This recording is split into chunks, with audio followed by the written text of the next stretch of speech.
Good morning students. Hopefully आप सभी अच्छे होंगे। आज अपन आगे के टॉपिक्स पर डिस्कस करेंगे। राइट, स्टार्ट करते हैं।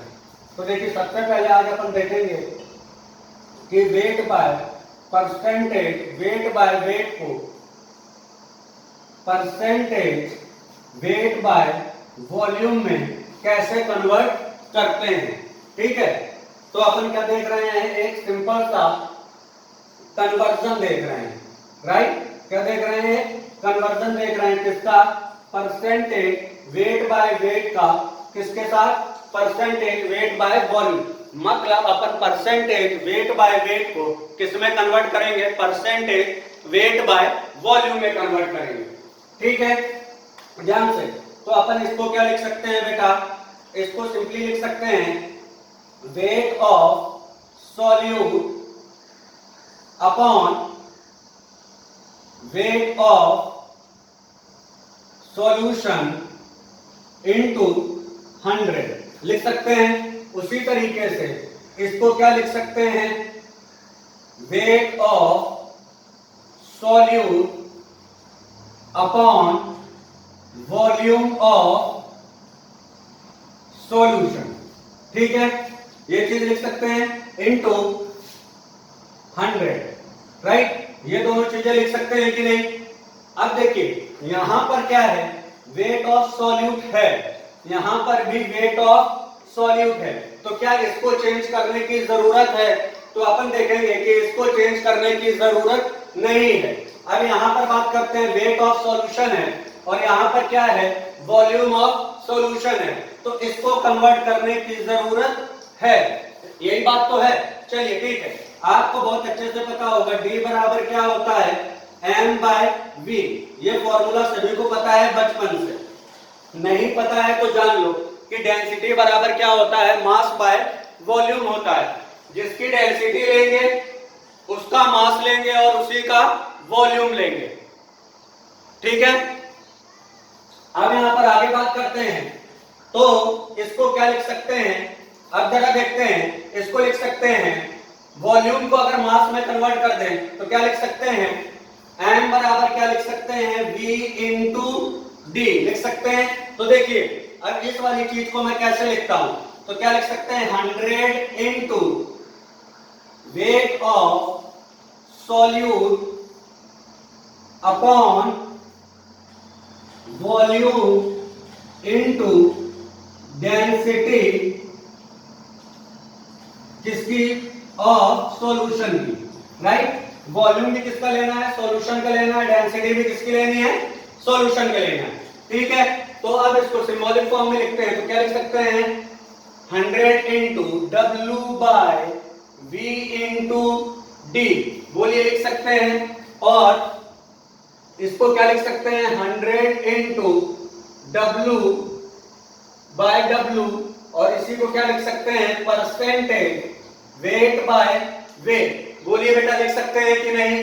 चलिए, बहुत अच्छी बात। अब देखिएगा कि इसको क्या करते हैं, इस डी को या और लिख सकते हैं 100 into W by V into D equal to percentage weight by weight. बोलिए लिख सकते हैं। अब क्या करें, डी इधर डिवाइड में उधर जाएगा तो मल्टीप्लाई हो जाएगा, तो क्या आ जाएगा, 100 into W by V equal to percentage weight by weight into D हो जाएगा। इसको क्या लिख सकते हैं, परसेंटेज वेट बाय वॉल्यूम। इस चीज को, इसको क्या लिख सकते हैं, percentage weight by weight into density. किसकी डेंसिटी चाहिए थी, डेंसिटी ऑफ सॉल्यूशन। तो अपने पास, बहुत ध्यान से, अपने पास तो अपन ये चीज लिख सकते हैं, percentage weight by weight equal to percentage weight by percentage weight by volume equal to percentage weight by weight into density of solution. और इस फॉर्मूले को याद रखना है। ठीक है, यह फॉर्मूला बहुत इंपॉर्टेंट है, इसको आपको याद रखना है।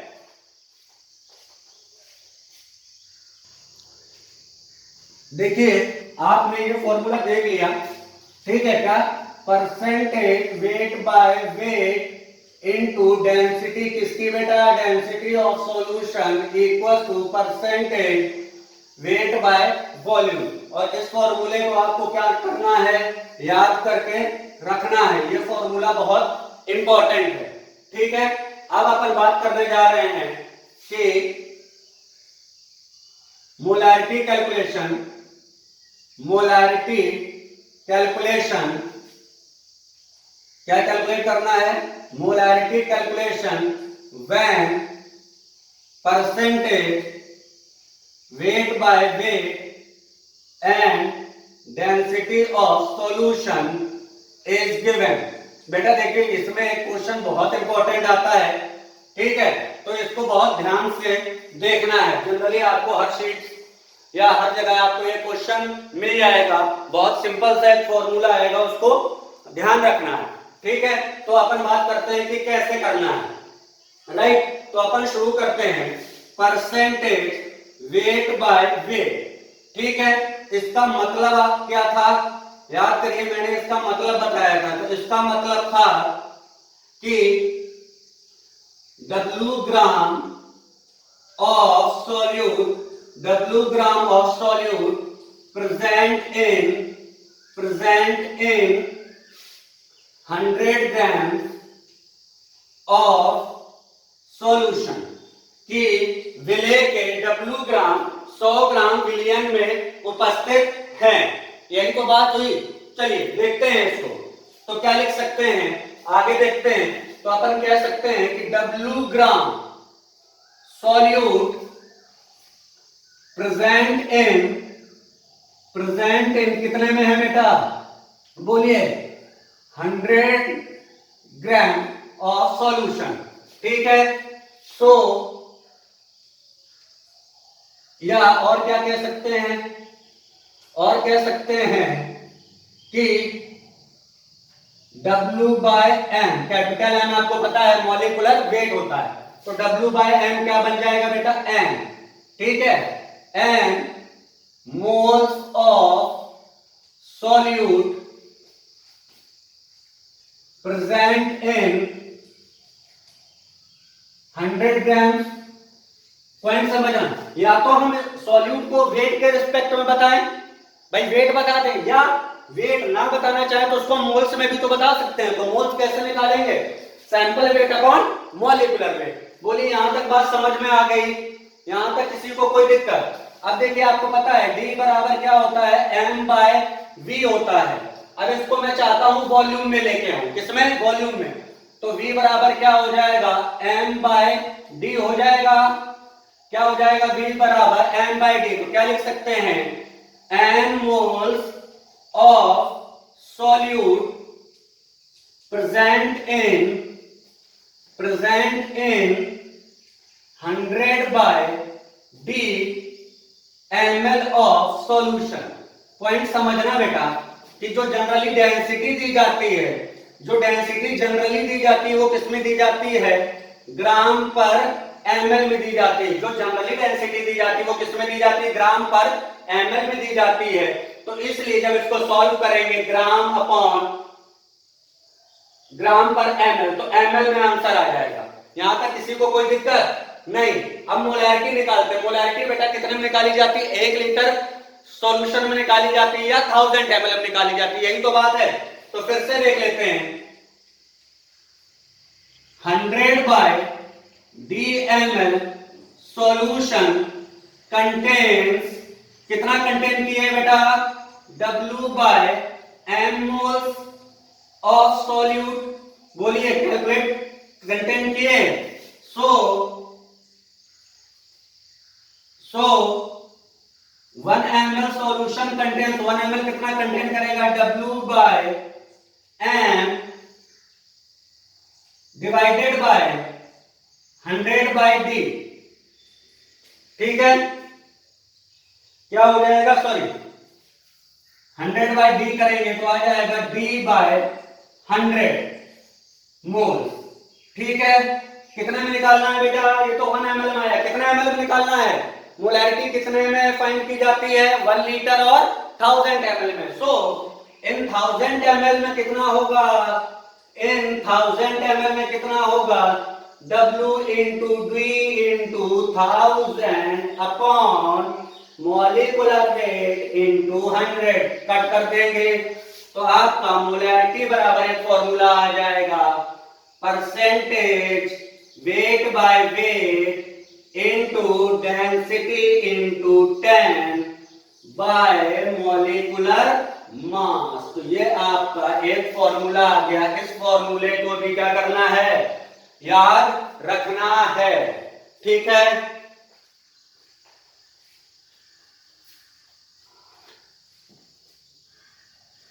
चलिए यहां तक आपको बात समझ में आ गई होगी। तो अब इस पे बेस्ड एक न्यूमेरिकल करते हैं। मैंने दो फॉर्मूले बोले हैं, यहां पर ध्यान करने पे ये फॉर्मूला आपको ध्यान रहना चाहिए और एक ये फॉर्मूला ध्यान रहना चाहिए, ठीक है।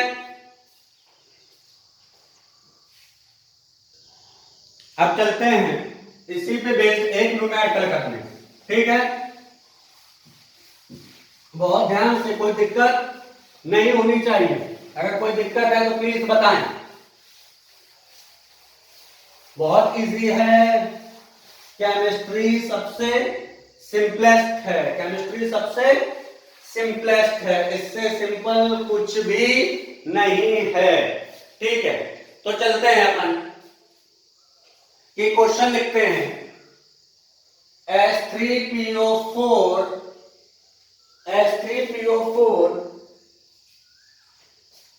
is 98% by mass of a solution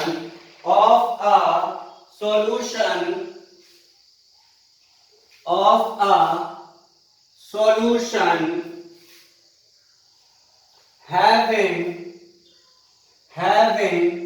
1.8 gram per ml density, find molarity। Capital M का मतलब क्या हो गया बेटा, मोलारिटी। हिंदी वालों के लिए बात करें, यदि H3PO4 के विलयन में, यदि H3PO4 के विलयन में H3PO4 98% भारानुसार है, फिर से रिपीट कर रहा हूं, H3PO4 के विलयन में H3PO4 98% भारानुसार है तथा विलयन का घनत्व 1.8 ग्राम पर ml है, तो विलयन की मोलरता ज्ञात करो, ठीक है। अपने पास एक फॉर्मूला था, क्या फॉर्मूला था बेटा, जल्दी बताओ। मोलैरिटी इक्वल टू, देखो परसेंटेज वेट बाय वेट दिया गया है, डेंसिटी दी गई है सॉल्यूशन की into 10 upon molecular weight of solute. ये अपने पास फॉर्मूला था, डायरेक्ट ये फॉर्मूला क्या कर दो, पुट कर दो। तो क्या लिख सकते हैं, percentage weight by wait 98, density कितनी 1.8 into 10 upon molecular weight of solute. तो H3PO4 का मॉलिक्यूलर वेट कितना होता है, 98। सॉल्व कर लेंगे, आंसर कितना आ गया, 18 मोलर। कितना आंसर आ गया, 18 मोलर। बोलिए यहां तक बात समझ में आ गई, किसी को कोई दिक्कत, आगे चलते हैं। ये वाला तो फॉर्मूला था। अगर मैं बात करूं कि बेटा इसको परसेंटेज वेट बाय वॉल्यूम में लिखो, किस में लिखो, परसेंटेज वेट बाय वॉल्यूम में लिखो, तो आपको पता है कि ये चीज क्या बन जाती है, जल्दी बोलो तो बताओ, ये चीज क्या बन जाती है, ध्यान से देखो, ये चीज परसेंटेज वेट बाय वॉल्यूम होती है। क्या होती है, परसेंटेज वेट बाय वॉल्यूम। तो एक फॉर्मूला और मोलैरिटी का बनेगा, वो फॉर्मूला क्या होगा, molarity equal to percentage weight by volume into 10 upon में क्या लिख सकते हैं, मॉलिक्यूलर वेट ऑफ सॉल्यूट। तो देखिए अभी तक कितने फॉर्मूले आ गए, 3 फॉर्मूले आ गए, और ये तीनों फॉर्मूले आपको क्या करने हैं, याद रखने हैं। क्या रखने हैं, याद रखने हैं।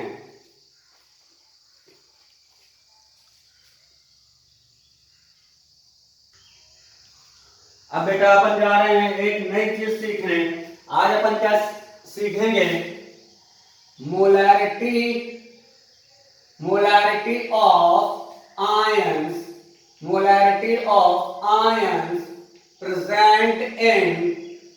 present in any ionic compound, in any ionic compound। Hindi में अगर बात करें तो आयनिक कंपाउंड में उपस्थित आयनों की मोलरता ज्ञात करना। हिंदी में अगर बात करें तो किसी भी आयनिक यौगिक में उपस्थित आयनों की मोलरता ज्ञात करना। ठीक है, बहुत ध्यान से देखिए। अगर मान लीजिए कोई एक आयनिक कंपाउंड AXBY है, कोई एक कंपाउंड क्या है? AXBY। ये कैसा कंपाउंड है बेटा? ये कैसा कंपाउंड है? आयनिक कंपाउंड है। कैसा कंपाउंड है? आयनिक कंपाउंड है। तो बताइए ये अपने आयंस में टूटेगा कि नहीं? ये अपने आयंस में टूटेगा। कैसे टूटेगा? ध्यान से, XA plus YB minus X, इस तरीके से टूटेगा। किस तरीके से टूटेगा? AXBY अगर है तो XA plus YB minus X। ये चीज आपको ध्यान रखनी है कि कोई भी कंपाउंड कैसे टूटेगा। कुछ एग्जांपल्स की बात कर लेते हैं जिनको नहीं पता है। तो अगर अपन बात करते हैं CaOH के होल ट्वाइस की, किसकी बात करते हैं? CaOH के होल ट्वाइस की। तो देखो कैसे टूटेगा। इसके नीचे 1 लिखा है तो 1 नीचे लिखा है तो क्या हो जाएगा? 1Ca plus 2OH minus. उसी तरीके से अगर अपने पास लिखा है NaOH तो कैसे टूटेगा बेटा? Na प्लस OH माइनस, क्योंकि इसके नीचे भी 1 था और इस पूरे के नीचे भी 1 था। उसी तरीके से अगर बात करते हैं AlCl3 की तो किस तरीके से टूटेगा? Al कितना? 1, तो आ जाएगा Al plus 3Cl minus. H2SO4 कैसे टूटेगा बेटा? बोलिए जल्दी से। 2H प्लस SO4 माइनस 2, क्या इसी तरीके से टूटेगा? बोलिए, इसमें किसी को कोई दिक्कत नहीं। तो आप ध्यान से सुनिएगा क्या कहते हैं, बहुत ध्यान से। तो यहां पर अगर बात करते हैं बेटा तो जो ये X था और ये Y था। X क्या है? X को कहते हैं बेटा एटमिसिटी ऑफ आयन A, क्या कहते हैं? और Y को क्या कहते हैं? Atomicity of ion B। और एटमिसिटी को हिंदी में क्या कहते हैं? एटमिसिटी को हिंदी में कहते हैं परमाणविकता।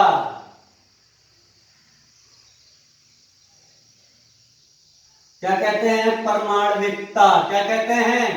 परमाणविकता। एटमिसिटी को हिंदी में परमाणविकता। तो बहुत आसान है। तो मोलैरिटी, फॉर्मूला बता रहा हूं, molarity of ion equals to atomicity of ion into molarity of compound, into molarity of compound। क्या फॉर्मूला है बेटा?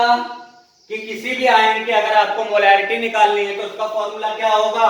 Molarity of ion equal to atomicity of ion into molarity of compound. ठीक है, ये formula आपको ध्यान रखना है। कई बार वो आयंस की मोलैरिटी फाइंड करने के लिए बोलता है, ध्यान रखना है। Molarity of ion equal to atomicity of ion into molarity of compound. ठीक है, चलिए एक दो एग्जांपल्स हैं जिससे एग्जांपल से ये फॉर्मूला अपन समझ लेते हैं। ठीक है, तो अगर मान लो मैंने दे दिया 2 मोलर NaCl अब मैंने पूछी है फाइंड मोलैरिटी ऑफ, पहला क्या पूछ लिया है Na+ और दूसरा क्या पूछ लिया है Cl-। ठीक है, तो घबराने की जरूरत नहीं है, फॉर्मूला लगाओ आंसर पाओ। ठीक है, क्या है, फॉर्मूला लगाओ और अपना आंसर पाओ। तो देखते हैं, तो अगर यहां पर बात करते हैं NaCl की, तो NaCl को अगर तोड़ेंगे तो देखो NaCl के Na के नीचे क्या लिखा है 1, Cl के नीचे भी क्या लिखा है 1, क्योंकि 1 लिखो या ना लिखो कोई फर्क नहीं पड़ता है। ठीक है, तो अब अगर यहां पर बात करते हैं एटमिसिटी ऑफ Na+ कितनी है बेटा, जितना नीचे नंबर लिखा हुआ होता है x। ठीक है, उसी तरीके से अगर बात करते हैं एटमिसिटी ऑफ Cl- कितना है 1, है ना। लगा दो formula, molarity of Na+ equal to atomicity कितनी 1, मोलैरिटी ऑफ कंपाउंड कितनी 2, तो कितना आ गया 2 मोलर। उसी तरीके से मोलैरिटी ऑफ Cl- कितना होगा बेटा, एटमिसिटी कितनी 1, मोलैरिटी कंपाउंड की कितनी 2, तो कितना आ गया 2 मोलर। बोलिए बात समझ में आई या नहीं आई। आगे बात समझ में बहुत आसान है, डरने की कोई जरूरत नहीं है।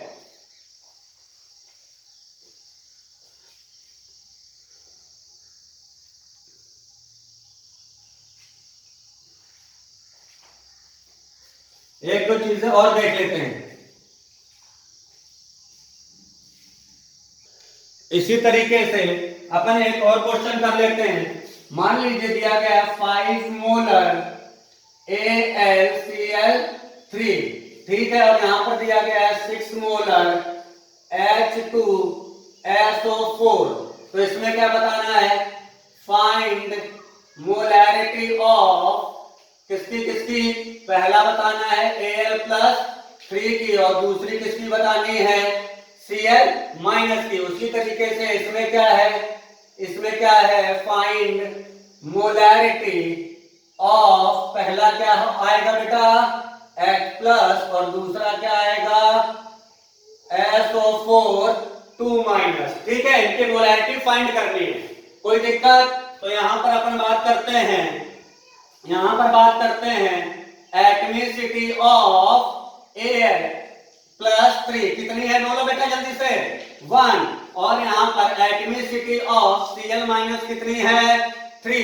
ठीक है, तो मोलैरिटी, तो बात करते हैं मोलैरिटी ऑफ Al कितना हो जाएगा, जल्दी बोलिए Al+3, एटमिसिटी कितनी 1, मोलैरिटी ऑफ द कंपाउंड कितनी 5, तो कितना आंसर आ गया 5 मोलर। उसी तरीके से मोलैरिटी ऑफ Cl- कितना होगा, एटमिसिटी कितनी बेटा 3 × 5 = 15 मोलर। बोलिए बात समझ में आई या नहीं। उसी तरीके से इसमें देखते हैं, तो बात करते हैं एटमिसिटी ऑफ H+ की कितनी है बेटा 2, एटमिसिटी ऑफ SO4 2- की कितनी है 1, तो मोलैरिटी ऑफ H+ कितना हो जाएगा, atomicity into molarity of compound, तो कितना आ गया 12 मोलर। उसी तरीके से बात करते हैं मोलैरिटी ऑफ SO4 2- कितना आ जाएगा 1 × 6 = 6 मोलर। यहां तक बात समझ में आ गई। केमिस्ट्री पढ़ने में इंटरेस्ट आ रहा है, जिनको इंटरेस्ट नहीं आ रहा है वो थोड़ी सी पढ़ाई करें और इंटरेस्ट लेने की कोशिश करें। ठीक है, थैंक यू।